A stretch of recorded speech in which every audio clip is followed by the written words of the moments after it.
nga bwe ngambye nti omwaka guno saagala kubeera nga mpanyisiganya bigambo babivumo na Mwami Museveni. Ffe twakula batuyigiriza okussa ekitiibwa mu bantu abakulu, ne bwe baba bo tebeewadde ekitiibwa ekitukakatako obawa ekitiibwa.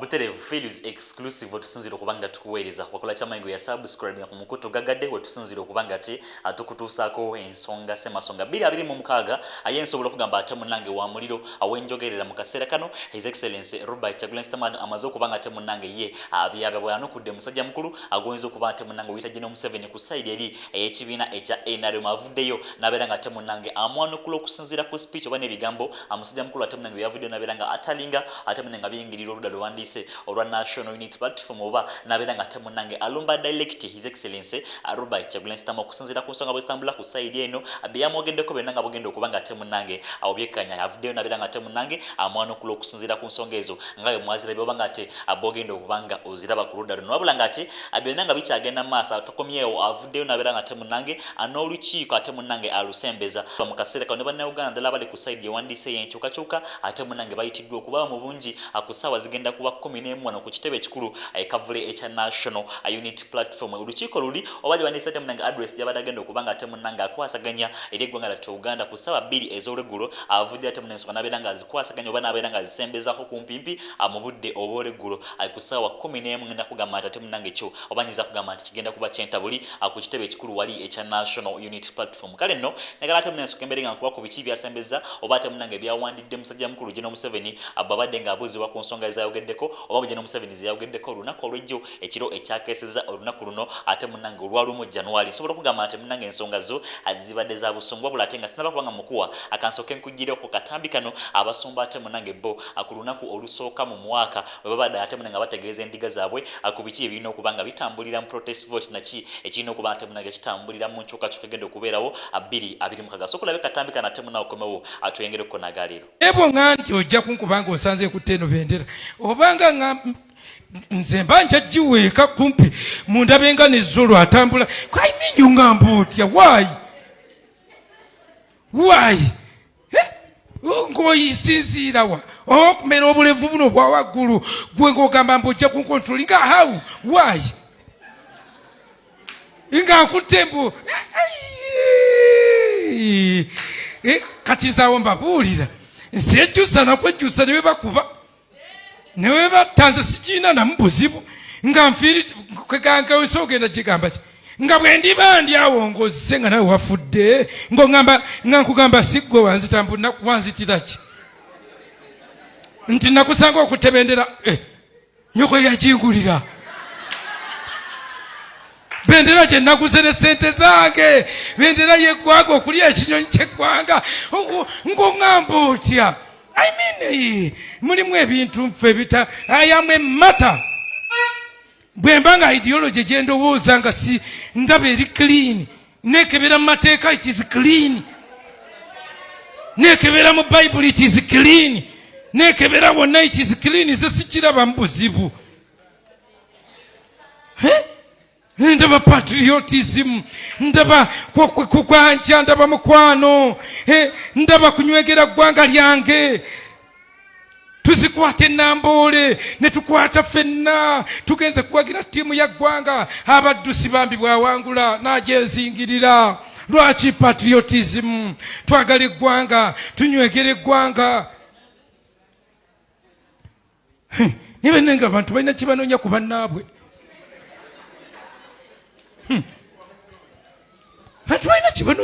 ensonga ezo nga bw'ozirabyeko kale nno anyongera kugamba nti video giliking okusinziira ku muliro gw'enkulazeko mu ntandikwa basajja bakulu bongo obusungu babulina pasitooli ate munnange amusaale nnyo mubeera kuba nti munnange yeegasse ku abo bannaddiini ab'enjawulo abagamba nti ekimala kimala akati nno baagala ku nkyukakyuka nsobola okugamba ate bo munnange bannaddiini baasituse ku mulundi guno okusinga ku mirundi gyonna egizenga bitambula oba okusinziira ku bizenga bibaawo kale nno mu kaseera kano nsobola okugamba ati ate gwo mu muliro mwerere nga bwogenda okuba nga ate obwekkanya hanaba kubanga osubscribe nga nsobola okugamba nti subscribe osobola okubeera nga bekkanya kubaka buno bwengenda okuba nga ate ankukwasa mukansuka nkugirawo katambi kana ate munawo komewo abannayuganda batakimanyi amawanga g'ebweru gavugirira Uganda nnyo kyova olaba wano abagwira bayisibwa bulungi okusinga abannansi kyetulowooza nti si kituufu era mu Uganda empya abannansi bajja kweyagalira mu ggwanga okusinga abagwira. Ate ffe bagamba nti tukolagana yes kituufu nti Uganda erina okukolagana n'amawanga gonna era mu Uganda empya tujja kuba tukolagana n'amawanga mapya tujja kuba tukolagana n'amawanga amalala naye nga tukulembeza okubaawo n'embeera n'obulamu obulungi obw'Abannayuganda. Akabonero ak'okwata bendera y'eggwanga kwe kulaga omwoyo gwa Uganda n'okuguyigiriza abaana n'abo abakulu n'okwagaza Bannayuganda bonna. Ekyo kitukulembera so ffe mutulabire ku bikolwa byaffe so si kwabo abatuvuganya kye batwogerako. Ensonga y'emu agambye tulina abawagizi ensonga nina abawagizi buli woolaga. Nga bwe ŋŋambye nti omwaka guno saagala kubeera nga mpanyisiganya bigambo babivumo na Mwami Museveni. Ffe twakula batuyigiriza okussa ekitiibwa mu bantu abakulu ne bwe baba bo tebeewadde ekitiibwa ekitukakatako obawo ekitiibwa. Omuntu agamba nti tusomba abantu era tutambula n'emmotoka nyingi y'omu yakulembera poliisi era mwenna mubadde mulaba nga poliisi etuggalira amakubo tetukkiriza kuyita mu makubo era lwetukkiriza tuyitewo ekkiriza mmotoka yange naye abannamawulire n'eya security etukulembera. So bwagamba tusomba abantu ate nga yennyini yaggala amakubo ge tuyitamu awo mba simutegeera naye nga bwe nkugambye nti ye atunuulidde nnyo ebyayita naye tafu obwongo waffe tubutadde ku biseera eby'omu maaso era bye twagala okusinga okutunuulira. Abalungi abatuwuliriza era abatulaba olunaku olwaleero tukyaddeko ewa Sheikh Ashraf Dembe. Sebo sanyusa okubalaba amannya agange ye Sheikh Ashraf Dembe akola ku bizibu by'enjawulo. Omuntu singa aba alina ebirwadde musomereddwa tunywa amazzi ga lukuya nga bw'obadde ogalaba tugenda abantu ku kyoto ne twokya emizimu emibi egibabaamu n'okulomba edduwa. Abantu singa abeera ng'ali wano atuuse sobola okumulombera edduwa ne waba atatuuse nga mpadde amannya ge naye ng'ali wala neetaase enamba yange yeeno eri 0707763711. Nammwe bannyinaffe abali ebweru oyagala okuba nti oyagala okulombera ku dduwa ng'olina ebizibu viza zibuze amaka gakolongotana sente zikola zimpita mu ngalo ojja kumpeereza ekifaananyi kyo n'amannya go ebyo byokka bijja kummala nja kukulombera edduwa ojja kutereera. Olunaku olusembayo mu mwezi mba n'edduwa eyawamu ffenna n'abalwadde bange abakadde n'abapya. Salaamu alaikum warahmatullahi wabarakatuh. Abuterevu ensonga zo nga bw'ozirabyeko His Excellency Robert Kyagulanyi Ssentamu Munange ebadde teeki okusinziira ku biki General Museveni ate Munange bwe yavuddeyo anabeera nga ajjonkera n'abeera nga ate Munange ayogera ku ludda lwandiise olukulemberwa His Excellency Robert Kyagulanyi Ssentamu luyite olw'ekibiina ekya National Unity Platform. Bigambo byabadde bya busungu era byabadde bingi nnyo okusinziira ate Munange ku musajja mukulu byavudde n'abeera nga ayogera nga bw'ogenda okuba nga obikkanya osooka olaba ate Munange response eya musajja mukulu His Excellency Robert Kyagulanyi Ssentamu ebadde ematchinga n'ebyo musajja mukulu bye yavuddeyo n'abeera nga ayogera oba obusungu ate Munange bubadde bungi ku side n'ogenda kuba obyekanya wabula ate nyongera kujogiza nti Sheikh Ashraf Dembe akugamba nti ne mwaka guno omupya 2026 musaale nnyo era nga ayimiridde okuba nga agonjoola ebizibu byonna n'ebizibu byeberekera mu bulamu bwobeera nga omukonako ku namba y'essimu gy'olabye esembi ya 10 ku screen yo asobola okuba ate Munange akuvumula ng'akusomera dduwa kitabo kitukuvu Quran kyakwesa obulamu n'abeera nga ate Munange abuzza mu nteeko n'ebizibu ebyenjawulo byonna mukoneko ate ogenda kuba nga ate Munange wejjusa kankugirawo katambi kano Munange akajino Museveni akavuddeyo ne kabeera nkaleeta ensasagge mu ggwanga lyattu Uganda okusinziira ku ki ekitambulidde ku sajja n'okwemera ate Munange kwongera His Excellency Robert Kyagulanyi Ssentamu. You have been seeing the indiscipline and anarchic conduct of some of the opposition, guided by the wrong politics in their heads and prompted by parasitic foreigners that back them. They make many mistakes. These include transporting audiences to create the image of big crowds at the venues. Those arrested following Mr. Kyagulanyi at Mile 4 in Mbarara confessed that they had a fleet of possibly 200 vehicles transporting those nomadic audiences. You then have the Kyagulanyi schemes of causing chaos in the country on behalf of the foreigners that fund them and back them. Mr. Kyagulanyi and his evil foreigners that back him failed to understand that Uganda is a land of spiritual and political matters.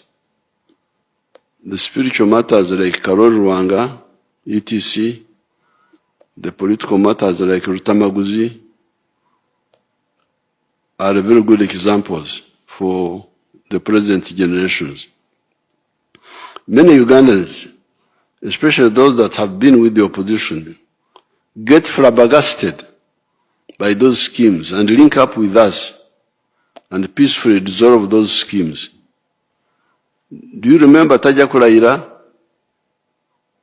Do you remember Gen Z plan for the 4th of July 2024 for the riots like those of Kenya, etc.? Do you remember those? They were rejected by the people. Have you noticed the number of NUP flag bearers for parliament that are pulling out?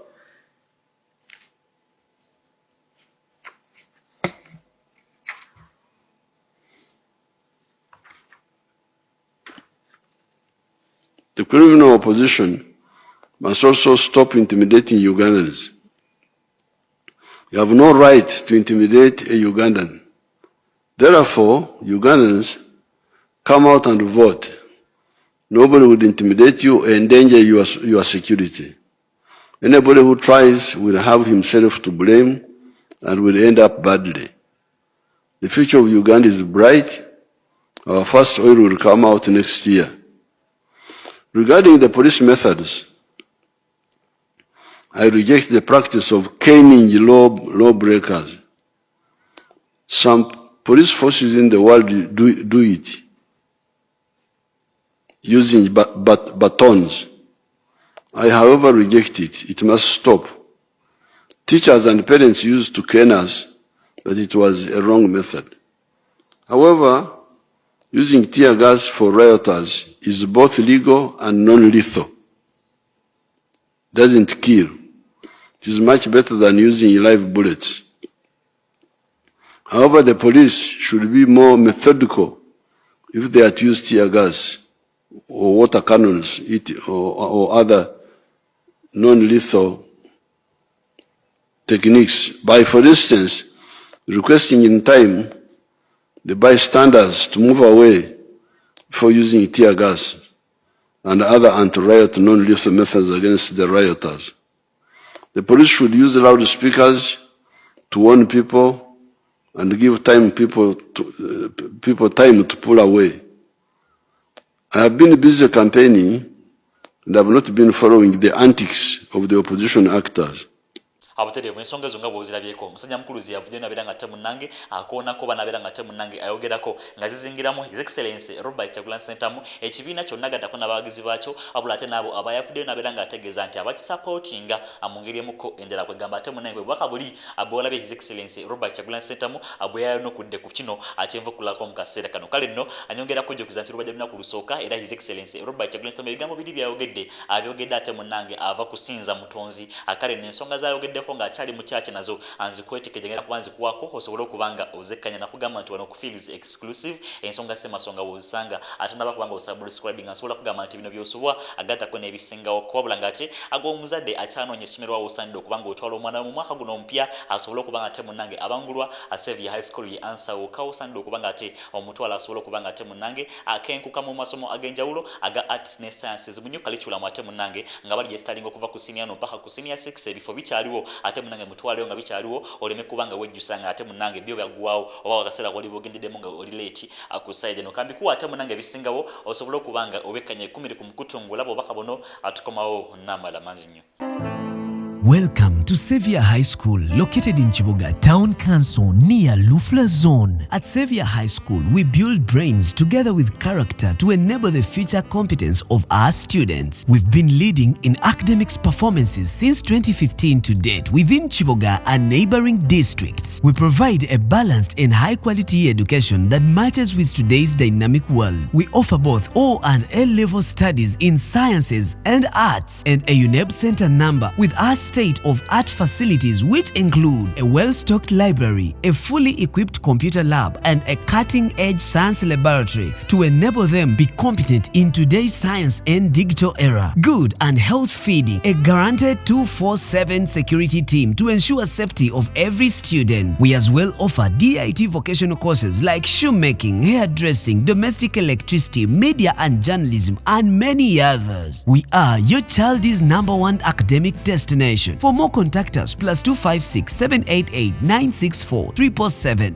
or 0752 305 331 or visit our website at www.saviourhighschool.com. Savior High School. God, our shield to conquer. Njagala nange okutwala omukisa guno okubayozayoza mwenna okuyita mu mwaka omukadde era okutuuka mu mwaka guno omupya ogwa 2026. Omwaka gwe tuyiseemu gubaddemu mazima ebirungi bingi ebituukiddwako abantu ab'enjawulo. Nsaba okubayozayoza era okusaba Omukama ayongeze ebirungi byabawa mwene enju zammwe wamu ne bemukulembera. Mu mbeera y'emu era omwaka ogwo gubaddemu okusoomozebwa kungi. Bannaffe bangi batugenzeeko, bangi banyigiriziddwa. Tuyingira omwaka guno nga bannaffe bangi bali mu makomera awatali musango. Nsaba tubase mu ssaala zaffe Omukama ayongere okubagumya era abongere essuubi basobole okudda twegattako kubanga tebalina musango. Nange ngatta eddoboozi lyange okwaniriza obubaka bw'omutukuvu Paapa. Amazima ng'era Ssaabakristu w'eggwanga bw'ayogedde, omutukuvu Paapa obubaka obwo alinga eyabusindikidde ffe Bannayuganda, naddala mu kaseera kano nga tubuzaayo wiiki 2 zokka okutuuka ku kulonda kwe tusuubira nti kwe kuyina okuyamba eggwanga lyaffe okuva mu kifo ekimu okudda mu kirala mu ddembe ne mu bwenkanya. Omubaka bw'omutukuvu Paapa bubaddemu ennyingo nnyingi, naye ennyingo 2 oba oliawo 3 esinga tukwatako ffe nga Bannayuganda. Ennyingo esooka ate nga nkulu nnyo eyo tukubiriza okuuma, okukolerera n'okuyaayaanira emirembe gibukale buli wamu. Mazima ensi tesobola genda maaso nga terina mirembe. Omutukuvu Paapa tukubiriza naye era tukkirize ffenna nti buli omu alina obuvunaanyizibwa bwe okulaba ng'emirembe egyo gibeerawo. Era nga Honorable Nassolo bw'akyogeddeko nti emirembe okubeerawo waliwo ingredients oba ebinnonogo ebibeera mu mirembe egyo. Kizibu nnyo emirembe okubeerawo nga tewali bwenkanya. So nsaba okubiriza bonna bekikwatako naddala abo abalina obuyinza okufuba okulaba nga babeerawo obwenkanya, kubanga batuyigiriza nti emirembe si embeera y'obutabawo lutalo, wabula emirembe kwe kubaawo ku bwenkanya. Peace is not just the absence of war but the presence of justice. Era nsaba ffenna tujjukire nti amazima omuntu okuba n'emirembe aba alina okuba n'eddembe. Kizibu nnyo omuntu okuba nga talina ddembe lye ate n'aba n'emirembe. So ffenna kitule mu mitima nti tulina okukolerera obwenkanya. Abo abalina obuyinza bafube okuba nga waliwo obwenkanya kisobozesa okuba n'emirembe, ate n'abantu babeere n'eddembe lyabwe awo wamma emirembe gisobole okubukala mu ffenna. Omutukuvu Paapa alina n'ennyingo gy'ayogeddeko ate nga nkulu nnyo naddala mu kaseera kano. Ennyingo gyawumbyewumbye mu kyayise rule of law oba enfuga ey'amateeka. Kikulu nnyo ffenna ne tugoberera amateeka, abafugibwa n'abo abafuga, abakulemberwa n'abo abakulembera. Amateeka gano gatukwatako ffenna. Kikulu nnyo abakulemberwa okugoberera amateeka, naye ate mwattu kikirako obukulu abo abakwatisa amateeka okuba nga bagagoberera, awo kireetere n'abo abakulemberwa okugagoberera n'ogawa ekitiibwa. Amateeka mangi ge tugoberera era wabaddewo okubaganya ebirowoozo bingi nnyo ku mateeka agaliwo mu biseera ebyokulonda. Mu kaseera nga buli omu abuusaabuusa, buli omu teyeesiga munne, kirungi nnyo nti tulina amateeka agakola ku byokulonda era tugagoberere. Waliwo etteeka abantu bebadde bakubaganyako ebirowoozo. Etteeka eryo liri mu act oba etteeka lya parliament lye bayita Presidential Elections Act. section number 31 oba akawaayiro 31 subsection 4 erigamba nti bannayuganda bwe bamala okulonda baddembe okutunuulira ebigenda maaso n'okuuma akalulu kaabwe nga bayimiridde emita 20 okuva ku meeza we balondera. Nsaba okubiriza abo abakuuma ddembe n'abo ab'obuyinza basse nnyo ekitiibwa mu eri etteeka era bakubirize ne bannansi okuuma emirembe naye nga bagoberera etteeka eryo babeere bamativu mu mutima etteeka baligoberedde naye balikozeseza okufuna kye baagala ne bafuna okulonda okw'amazima n'obwenkanya nga basobodde okuuma akalulu kaabwe mu buntu bulamu mu bukkakkamu naye ate nga batunula enkaliriza. Njagala okumaliriza obubaka bwange nga nsinziira wano mu nnyumba y'Omukama ngera nnyimiridde wansi wa bendera ya Uganda mwenna okubaagaliza omwaka omupya omulungi ne Uganda empya ennungi. Omukama abeere nammwe.